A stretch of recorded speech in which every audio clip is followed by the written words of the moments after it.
বাংলাদেশ জামাতে ইসলামী এই দেশের বুকে যদি বিবেক দিয়ে চিন্তা করা হয় তাইলে সবচেয়ে বড় মজলুম দল। যেই দলের এক এক করে 11 জন নেতাকে ঠান্ডা মাথায় খুন করা হয়েছে জুডিশিয়াল কিলিংয়ের মাধ্যমে। এটা বিচারিক হত্যাকাণ্ড। একজন যিনি বেঁচে ছিলেন এটিএম আজহারুল ইসলাম সাহেব, 5 আগস্টের পরে বর্তমানে কোনো দলের সরকার নাই, এখন একটা দল নিরপেক্ষ সরকার দেশ চালাচ্ছে। এই সময় আদালত যার ফাঁসির আদেশ দেওয়া হয়েছিল তাকে মুক্তই শুধু ঘোষণা করা হয় নাই, আদালত বলেছে তার বিরুদ্ধে যে সমস্ত সাক্ষী আনা হয়েছে একটাও বিশ্বাসযোগ্য সাক্ষী নাই। যে অভিযোগ আনা হয়েছে তার কোনো প্রমাণ দিতে সক্ষম হয় নাই রাষ্ট্রপক্ষ, সেই অবস্থায় তাকে ফাঁসি দেওয়া হয়েছিল। তাহলে বুঝুন বাকি যাদেরকে ফাঁসি দেওয়া হয়েছে অথবা জেলে রেখে যাদেরকে মৃত্যুর দিকে ঠেলে দেওয়া হয়েছে তাদের সাথে কি আচরণটা করা হয়েছে। এই বৃহত্তর বরিশালের অহংকার, সারা বাংলাদেশের অহংকার, সারা বিশ্বব্যাপী মানুষ যাকে ভালোবাসে, বিশ্ববিখ্যাত মুফাসসির কোরআন আল্লামা দেলোয়ার হোসেন সাঈদীকে নির্মমভাবে হত্যা করা হয়েছে। প্রত্যেকটি হত্যাকাণ্ড এইরূপই ছিল। আমাদের হাজার কর্মীকে আমরা হারিয়েছি, তাদেরকে বিচারের মুখোমুখি পর্যন্ত করা হয়নি।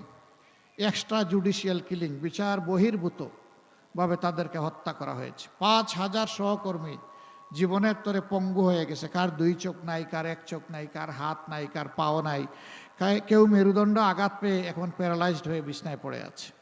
সিলভার টিপ কন্ট্যাক্টে তৈরি নিরাপদ ও নান্দনিক ক্লিক সুইচ নির্ভরতা জীবন জুড়ে। আমাদের অফিসগুলো 13.5 বছরে একটানা বন্ধ করে রাখা হয়েছিল, আমাদেরকে খুলতে দেওয়া হয়নি। 1 মিনিটের জন্য অফিসে যেতে পারিনি, কোনো অফিসে না। আমাদের কেন্দ্রীয় অফিস থেকে শুরু করে শাখা অফিস সবগুলা একই অবস্থা। আমাদের নিবন্ধন বাতিল করে দেওয়া হলো অন্যায়ভাবে, প্রতীক কেড়ে নেওয়া হলো।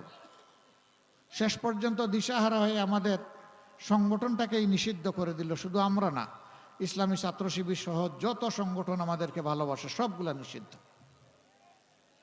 এ ঘটনা ঘটেছে 24-এর 1 আগস্ট। 5 আগস্ট স্বৈরাচারী সরকার বিদায় নিয়েছে।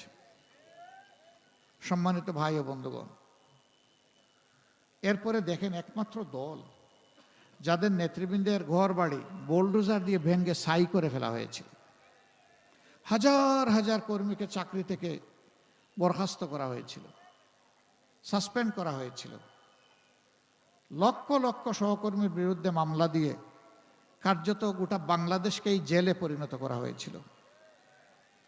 এত কষ্ট বুকে চেপে যে দলটি চলছিল, সেই দলটিও জনগণের কষ্টে কখনো চুপ থাকেনি, ঘুমিয়ে পড়েনি।